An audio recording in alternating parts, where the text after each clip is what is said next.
Hello guys, আসসালামু আলাইকুম। কেমন আছেন সবাই? সবাইকে শুভ সকাল।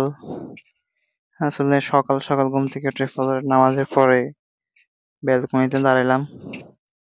একটা ভিডিও করতেছি কারণ ওয়েদারটা অনেক ভালো, ঠান্ডা হাওয়া আসতেছে, পাখিরা কিচিরমিচির করতেছে, শুনতেই ভালো লাগতেছে। অসাধারণ একটা সময় কাটতেছে। আসলে যারা সকালে ঘুম থেকে উঠেন না, লেট করে ওঠেন, ওরা মিস করতেছে এটা। সকাল সকাল ঘুম থেকে ওঠার চেষ্টা করবেন। এরকম একটা পরিবেশ, এখন ঠান্ডা হাওয়া গায়ে লাগলে নাকি শরীরের জন্যই ভালো। নীরব নির্জন একটা পরিবেশ, অসাধারণ। চারদিকে পাখিরা কিচিরমিচির করতেছে, সুন্দর একটা সময় কাটতেছে। মাশাআল্লাহ।